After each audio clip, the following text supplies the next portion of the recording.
everyone. This is Radull Live. Welcome to the show. And today we're going to boast about how powerful we are. Yes, joining me today is a team from the Kenya national team for karate. So allow me to introduce Joyce Juma, who's the vice captain of the national team, and Stephen with a PH, Wesonga, who's the captain of the national team. Should we do that? Yes. Yes. First of all, explain what is this? What is Let me start with you, Joyce. It's basically just paying respect before you start. It's just respect. Eh? Yes, just paying respect. I did karate a long time ago when I was in high school. So I know kidogo. But you guys, later on in the show, you'll help me to refresh my mind. Of course. But let me start with you, Joyce, because you're the lady. How did you decide that you're going to get into karate and take it seriously? Funny story, long story, but I'll try and keep it short. So my brother Eric Juma, he also does karate. He's the one who inspired me. Eric is the 100-meter runner. Oh no, there's another one. There's another one. The oldest, You're an athletic family. It is an athletic family. My brother Eric here, he was the, I think, 100-meter... Tyson Juma. Juma, 100 meters for... At the time was KU, but recently I saw him in the He's done relay quite a few, team yes. with Kina Omanyala. But that's another story. Today we're talking about you. Thank you. So you had a brother... So I had my brother Eric Juma, who also still does karate. He's been in the national team for a long time. And I remember there's this one time. So my brother, when we were younger, he used to have like a very mean face. You know, he wasn't friendly. I actually think he never used to like people. He's changed now. So he came back from boarding school, high school, and we used to live in a plot, and we had an empty room. And I remember hearing, you know, sounds, those karate kiai sounds. I got interested. I went there and started peeping outside the window. And I remember seeing him kicking and punching, and I still remember vividly getting very interested. And he saw me. I was scared of my brother. Like I said, he used to have a mean face. But he wasn't mean. He wasn't mean. It's just his face, you know. Just those people who sometimes, it's just how he was born. So he came and asked me, would you like to join?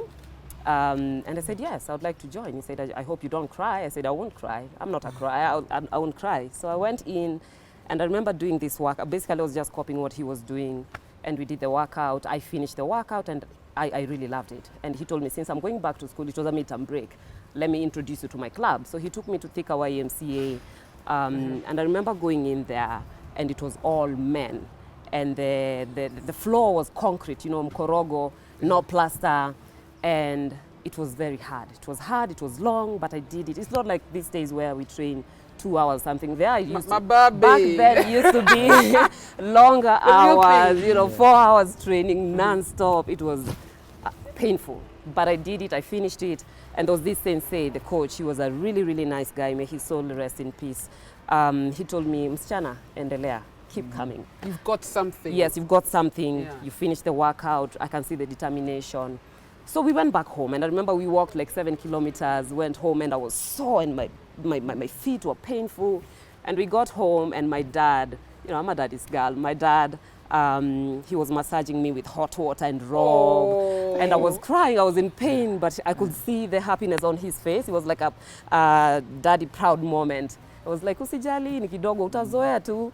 And that's how I started. No and sympathy. No sympathy. I've never stopped since then. You've never looked back? I've never looked back. See, until I got my son. I got pregnant with my child, and I took a break for like almost 4 years. But then I decided, you know what, I kept thinking about it. I kept dreaming about it, and I knew I was meant to do this. So I went back, and I'm still here. You were meant to do it. Yes. Things for the country, which we'll get to a bit later. Let me bring Wesonga into the conversation. Wesonga, how did you get into karate? My story is also long, but somehow I'll make it shorter. I started in 2003, and one thing inspired me. I had my uncle who was somehow rough. You know, he was rough? This uncle, This one was mean, yours was rough. He was rough. So one day, he involved into wrangles with men around. So they mob-justed him, and he was battered and killed. Oh no! So that was a sad part of it. But through that, I came to learn that martial art is also good. It can help me to protect myself. So that was the thing that inspired me and gave me that energy and power to proceed. So after some times, we had a coach back in the village. It's called Msungu, Sensei Msungu, call him that name. So we started many people. We were 10 people first day. You know, those days it was hard. Yes. You know, used to be so really we were tough. 15 people the first day. Second day, 5 people dropped. Third day, we remained 3 people. So now there is when our coach pulled the training down. And it was so hard, guys were just dropping out. So by then training was somehow hard. So through that I kept on, keeping on. So I came to realize this martial art is what is in myself and it's what I love doing. So since that time, I'm still doing that. And you've never looked back. I've never looked back. It has helped me both from my workplace to nationally also, and physically, part of self-defense. Karate has saved me in very many situations, I can say. Mostly the mugging thing, I survived at least 3. You've had to yes, fight off bugs, so to speak? In fact, the last one I fought, there were 5 people. They wanted to take my phone. In fact, they took my phone, one of them, and then ran. So when I was looking for that guy, chasing the other person, the other 4 chased me, and they were shouting, "I'm the thief now."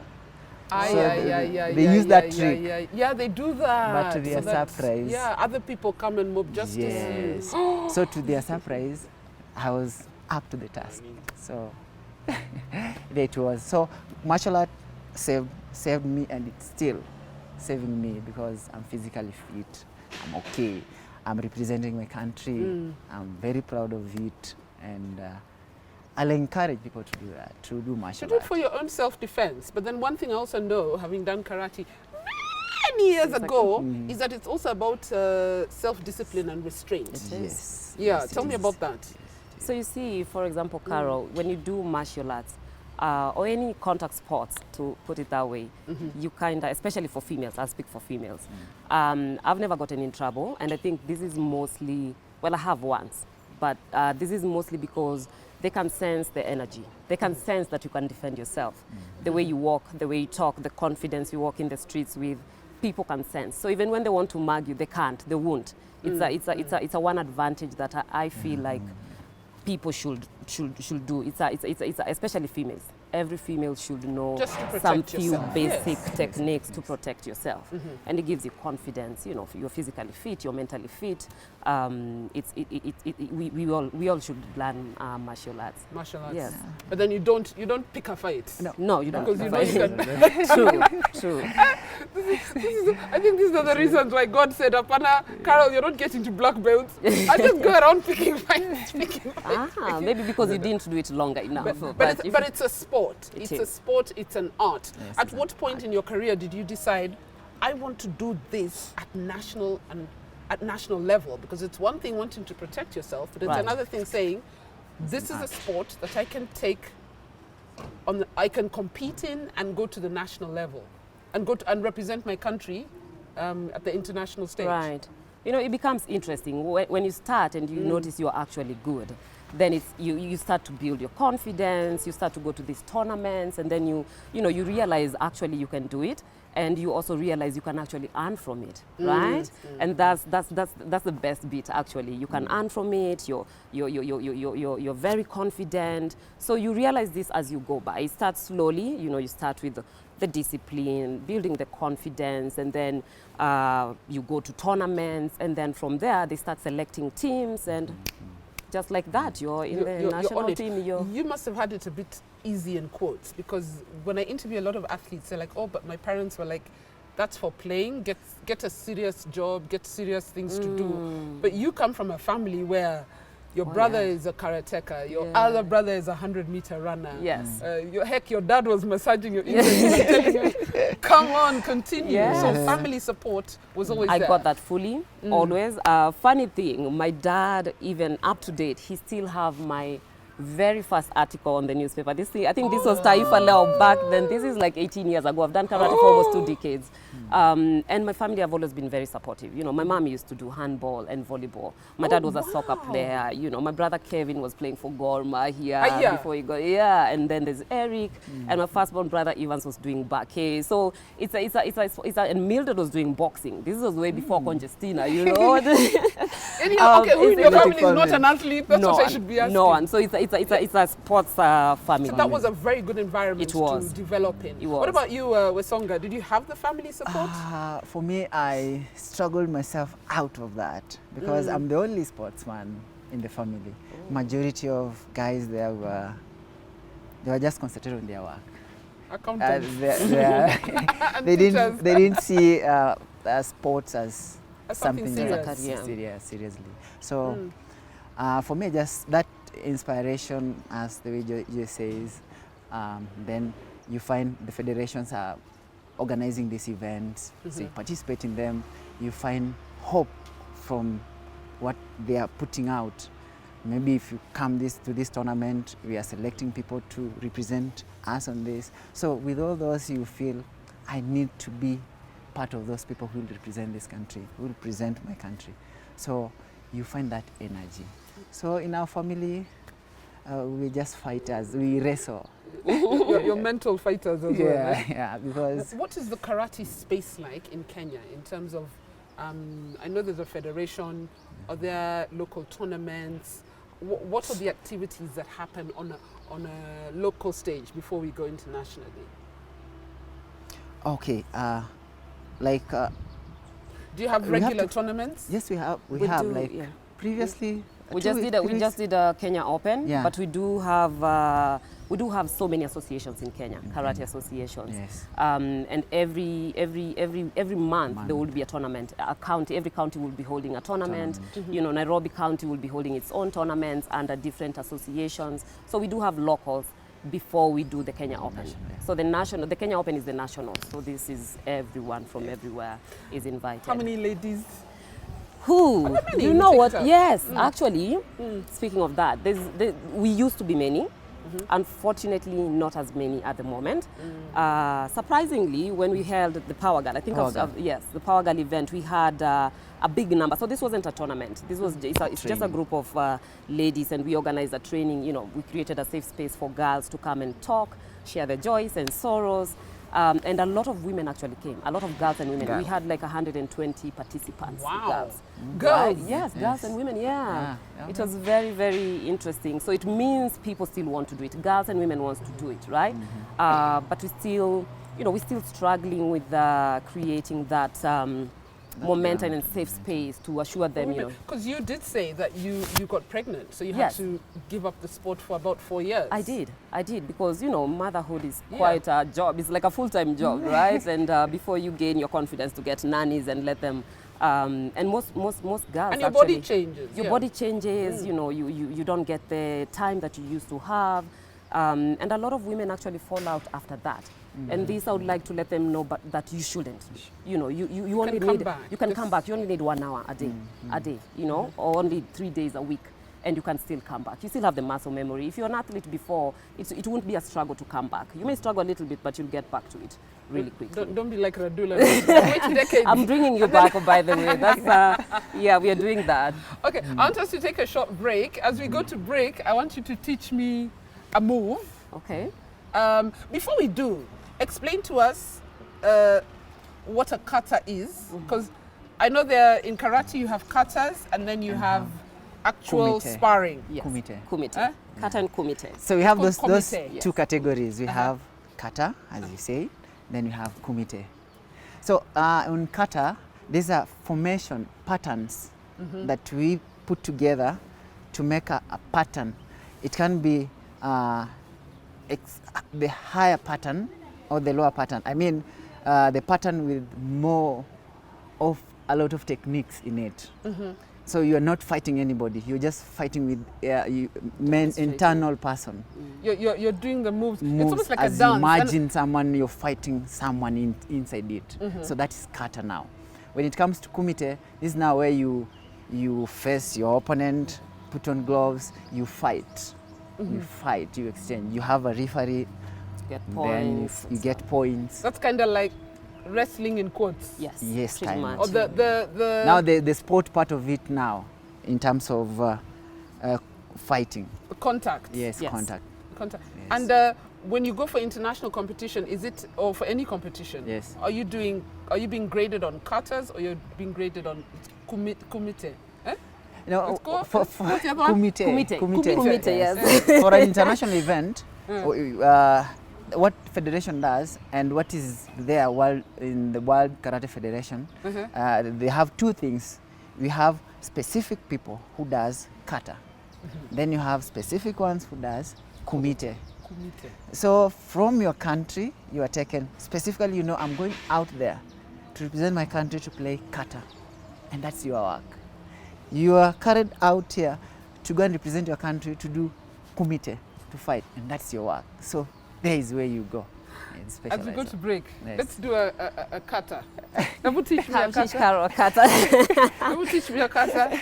So, Karo, we're going to start like Where's this. the camera? That side. Okay, like this, musubidachi, and then we rei, os. Then you can open up your hands, kamae, get ready position.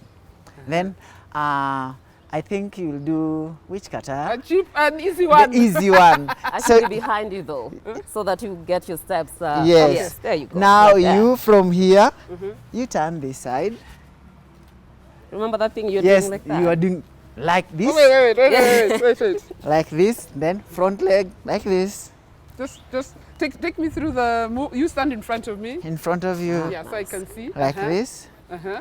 So, one, Step there. Yes. one, There you go. yes, then this one here, Oh, yeah. yes, then this here, Protecting my... protect your Your body. ribs. Then as you move from here, you attack, ta, ta. Kara, I can see you have the moves. See? Yes, just to brush. Lots of muscle memory. Then from here, you bring the front leg. Then this side. This one. I did another Yes, move. good. Oh, you got it. You got You're it. doing great. I think by I did the an way. extra Then move. the last one. Now the last one, just the same as what you've done the other side. You move Punch. in, ta. Yes. You only need few lessons and you're And I'm you're back in to- it. and You're I'm back back. to it. Then from there, the last one now. Come forward like this. In. Yes, like that. Yes, but lower. Just lower. No, Lower. you're doing it well. No, the punch, it's lower. Okay, It's like a in. block. Now we go with Go slowly, that. go slowly. Uchuke. Then from here, front. Just Front. that, yes. You're going to do that only. Kara, you're good. Then from there, come back. You want to repeat that? See? You see that? Don't That go was a anywhere. We'll be right back after the break. Thank you. As I train, I'm training during Oh, the yes. break. I'm coming back to do it properly. See you in a moment. Don't go anywhere. Thank you.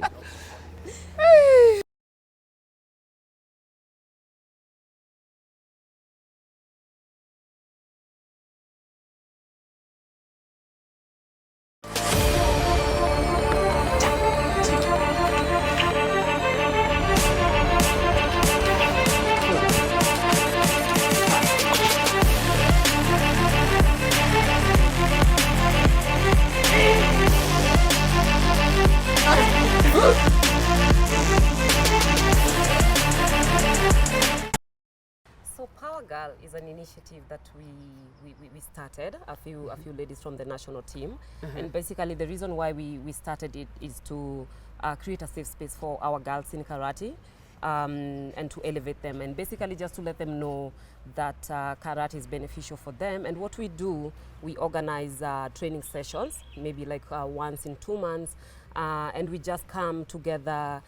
We share things, you know, the little that we have, sanitary pads, meals, water, whatever, and we just assure them that, you know, it's a tough sport, being that it's a male-dominated sport, but it's also very possible for females, right? And we want to let them know they don't have to go through the same difficulties that we went through. We are here to guide them. And also now we are going big. We want to organize the very first ever tournament, all-female tournament. It has never been done before, and we're planning to do this in May.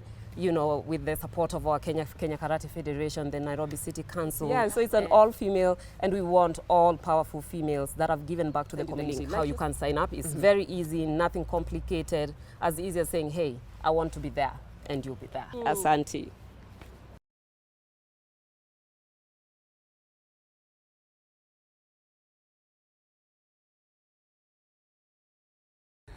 So I know you've all been enjoying the Aviator game on betika.com or on the Betika app. Now, Betika's taking it a step further and giving away 40 motorbikes in 40 days to 40 winners. Every Monday to Friday, you stand a chance to win. Now, what you need to do is place a stake of 50 shillings or more on the Aviator game to reach the highest odds, or fly the Aviator plane for the longest duration. Now, whoever has the biggest odds at the end of each day is automatically the winner and automatically wins an nduthi. Yes, we have 14 ndudhis to give away in 40 days to 40 winners.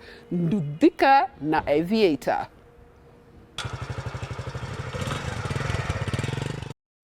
So be that right. Hey, Kodachi. 1, 2, 3, 4, 5. Okay. Yay!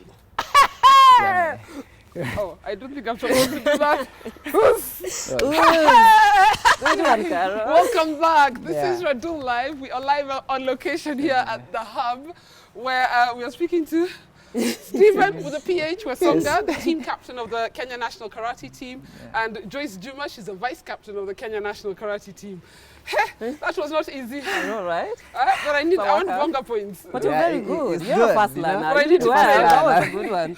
that memory is from decades ago. Decades But ago. your Zanshin is okay. Zanshin is a shape, body shape. I just need to Zanshin. remember to be straight here. In basic. I guess this is for balance, eh? For balancing, and basically we attack our techniques with good form. That's what we call Zanshin, good form. Because if you're like this, The side, then you expose here, eh? exposing your shoulder. It's coming back slowly. It's coming back slowly. You still have that. All right. Before the break, of course, you introduced yourselves and how you got into karate and what the space is like. Now, I know you've both participated in international tournaments. Yes. I've been trying to get an interview with you for almost, I think, 8 months. I'm sorry. But you're always in competition, which is a good thing. Yes, which is it a is. good thing. It is. Tell me some of the international events you've participated in and about the beach games you were doing the other day. Okay, so I've done regionals, you know, these are zone 5. So these are basically African countries, and each zone has like 12 countries. 12 I think one countries. consists 12 countries. We do that every year, mostly during I think the month of May. May. Yes. So I've done those, a lot of them, like every year for the last, I would say, 14 years. I've done African championships. I've done all African games. I've won a medal. I've been an African championship. Yes, yes. So it's amazing. They're very competitive. They're very hard. And I've done quite a number of world championships, right? About that, unfortunately, we don't do as many international tournaments as we should. And this is one of the things I actually want to talk to you about. We need that. As an international athlete, for you to prosper, for you to grow, for you to become better, you know, to do as many international tournaments. You need competition as against world-class athletes. Exactly. Otherwise, taking you to world championship every year and you only do that one, possibility of you winning is very... It reminds me of the volleyball Malkia strikers. Right. That's why we're African champions, or we're number 2 to Cameroon. But then on the international stage, we crumble. And I know they kept saying, we never play those international teams. So and we are as good as our competition. Yes. And how do you rate yourself in Africa, generally? In Africa, at the moment... Or how do you rate yourself and Kenyan women, then we'll come to men as a whole? Okay, in Kenyan women as a whole, my weight category, I've won the championship. The national, even the previous one, I've been winning that. I've been lucky, but I train hard too. You can't tell me. I don't sound like I'm bragging, but yes. Hey, I've been you put in hard work. Yes, I do. So I do. You've earned the right. I do, Carol. So yes, I would say in my position, in my category, I've been topping for quite a long time. Nationally and in Africa? In Africa, at the moment, I'm ranked if I'm not wrong, please don't quote me, I think I'm ranked 70 or 80 something in the world. No, in the world. In my weight category. Which is your weight category? Under 68, under 68 category. I need to go back and check that. You know, the more you don't do these competitions, the more your ranking position drops. Yeah. Yes. So, but at some point you were 68. Yes. So at least that's yes, a fact. yes, it is a fact. Yeah. So, well done. But well done. But clearly there's more that needs to be done for us to grow. Definitely. Tell me about the men's space and how we rate in Africa and the world. Then I'll ask what you think, what would be your ideal situation for you to grow as a karateka? Thank you. On the same, the way she's saying, that's the only thing we lack as martial arts in Kenya.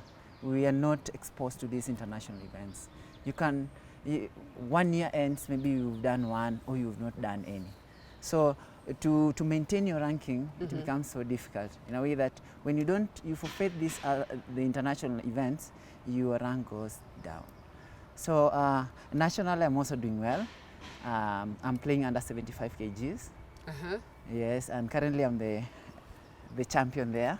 Still holding it firmly. Oh, you guys are trying to be so humble.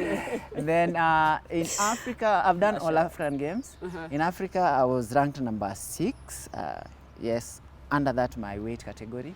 Then in the world, because of those challenges we have, I'm number 200 and is it 260?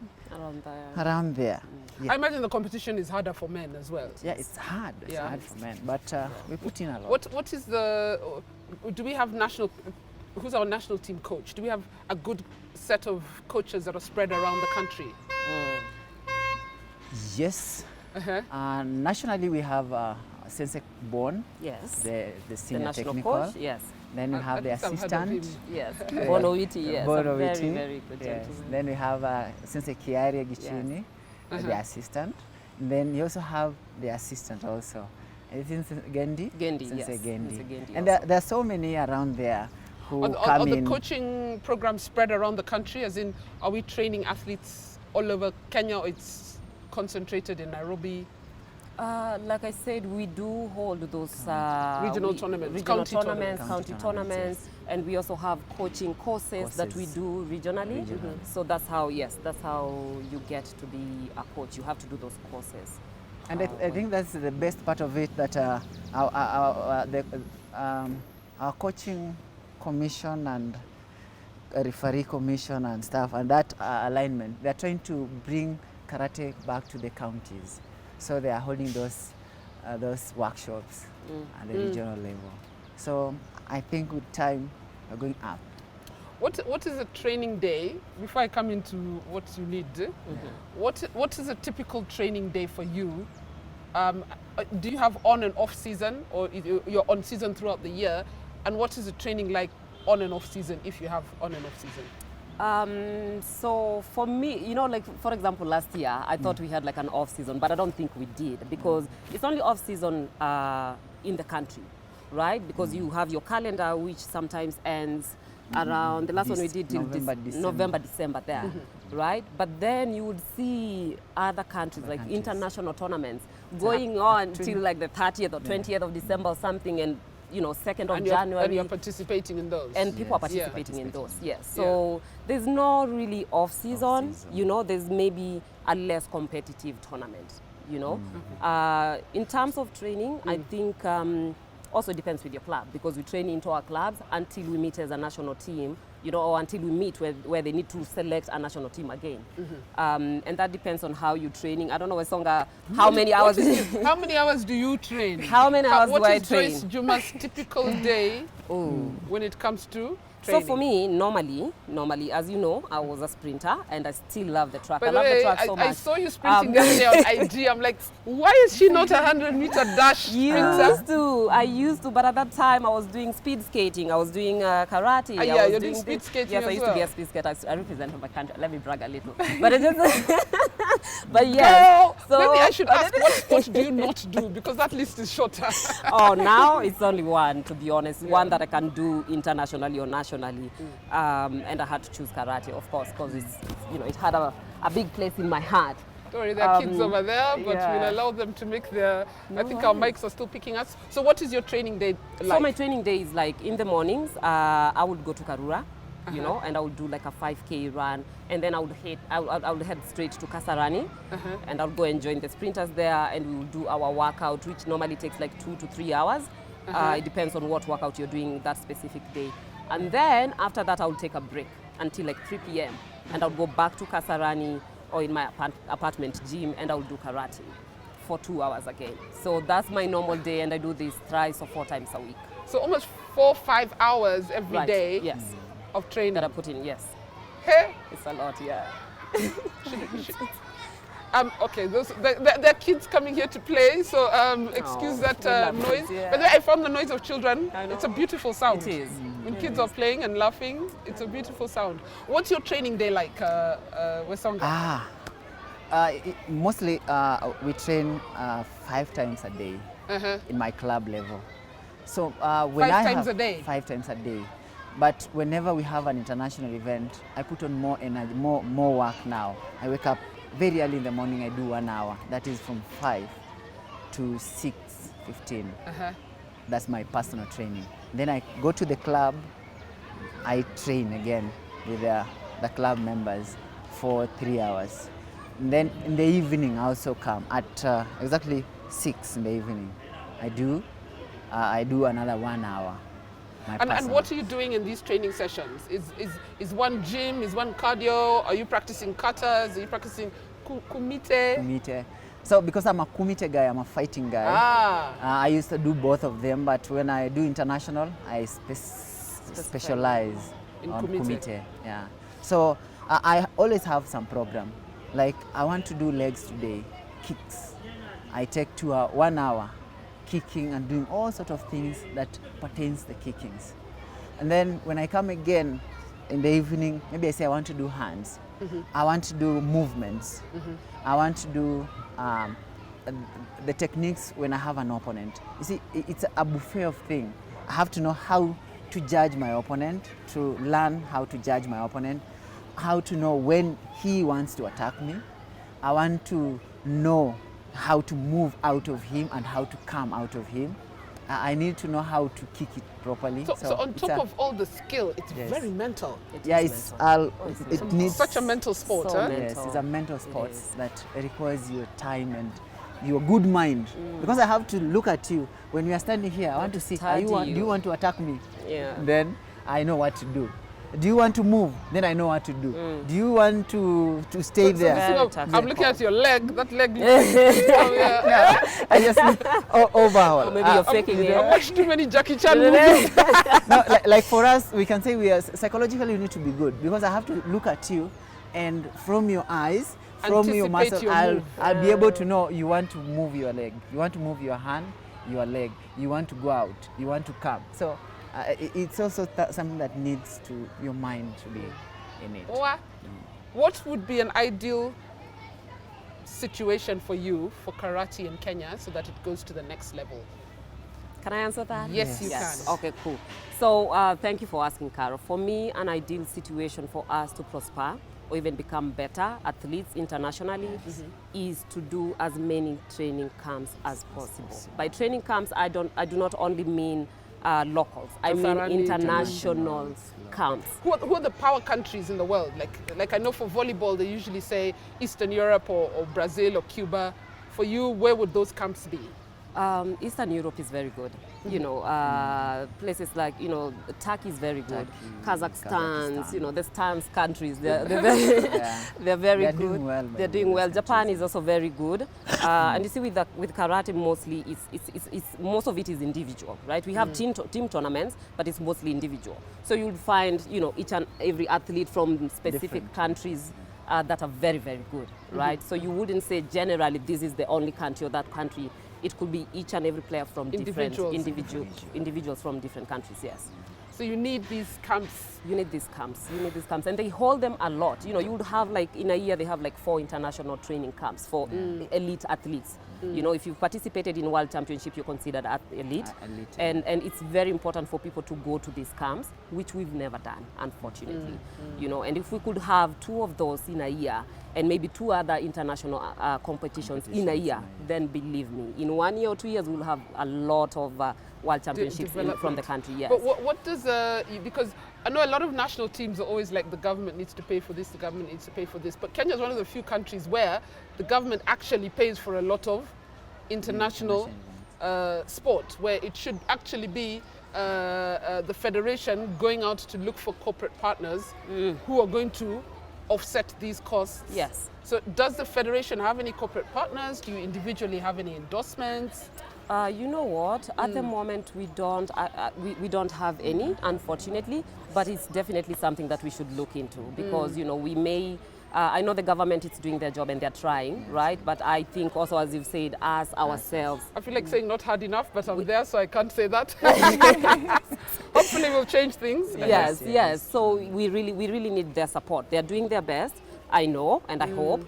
But we also, as a federation, I think we need to do that, what you've just suggested. I think the federation and individuals need to do a lot more marketing. Right. Because, like for me, if I'm a brand, instead of looking for a model to represent my drink or my food or my supplement, I'd rather come to you. Right. You know, I'd rather put you guys on billboards, you know, because as sports people, I don't have a company. No, but as sports people, you represent what we want people to know. You represent hard work, resilience, discipline, focus, you know, everything. So I would rather have a karateka representing my brand than a model who just has a pretty face. No offense to the pretty faces, but that's how sport is run across the world. Yes. These people get endorsements. But I realize we work backwards. Like Omanyala had to prove himself to begin to get partnerships. Exactly.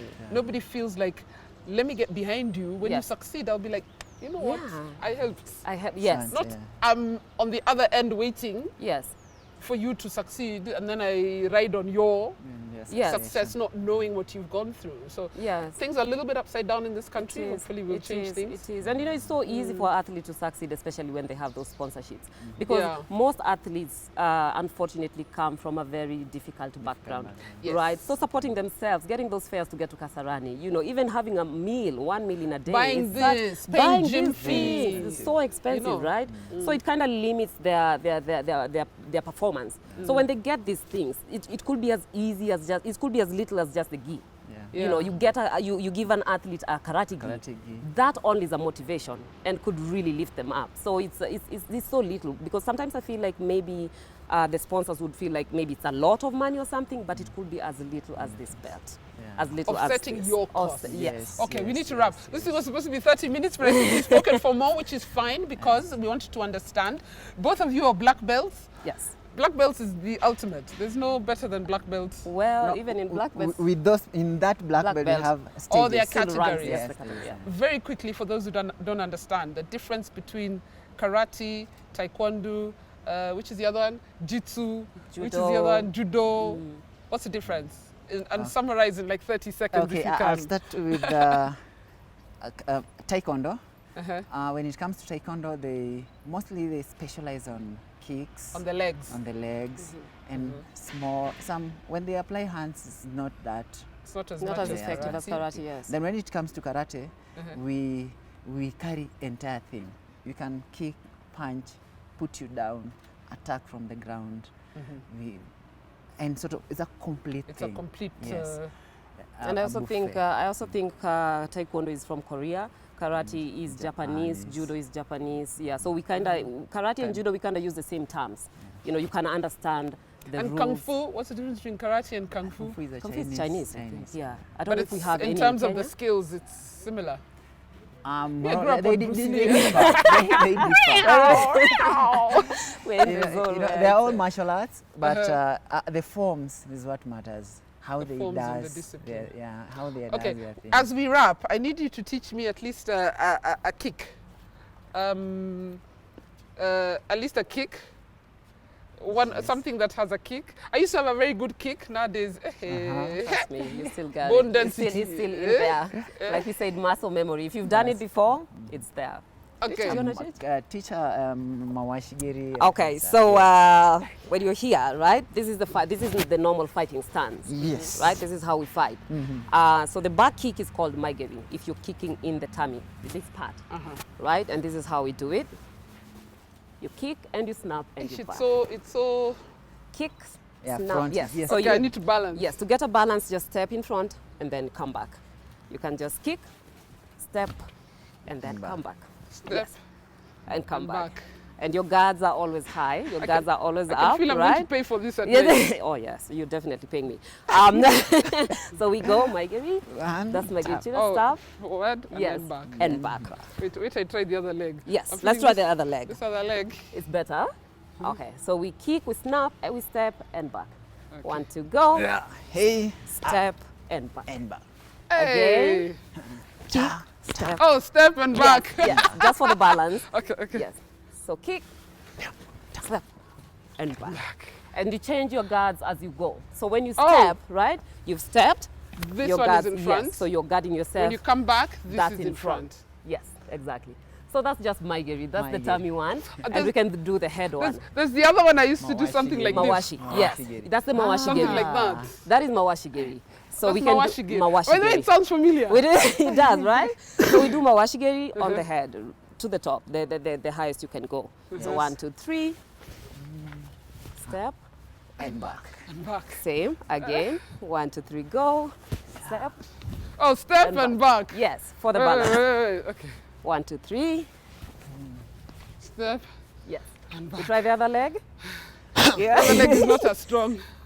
Give it a try. Okay, 1, 2, 3. Step. The other leg I can't even balance. How's that? Okay, one last one. Okay. Okay, 1, 2, 3. Kick. Step. And I'm back. 1, 2.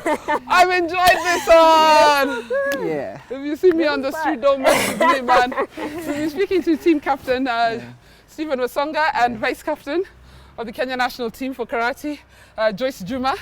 I hope you've enjoyed this discussion on karate. And when you guys have competitions, make sure you invite us so that I tell the fans, let's go and support them. And there are also training programs. You're telling me you have some training programs, Yes, yes. which I think tag me on them. Yes. So that I can let people know where they can get training. And it doesn't hurt to get your young girls, as you said, your young kids into karate, just for the confidence and the ability to have self-defense. But remember, it's about discipline, not picking fights in schools. It's about discipline. It is a sport. But thanks for watching Radull Live. We've been here at the Hub. By the way, we owe the Hub a shout out. We do. Thank you to the Hub. And we'll see you again next week on Radull Live. Bye-bye. Okay, Ray. Okay, oh. Before you go, I needed. I want to do one. Just once more. I'm sorry. Recording. Yeah. Oh no. Oh, that's for me. And then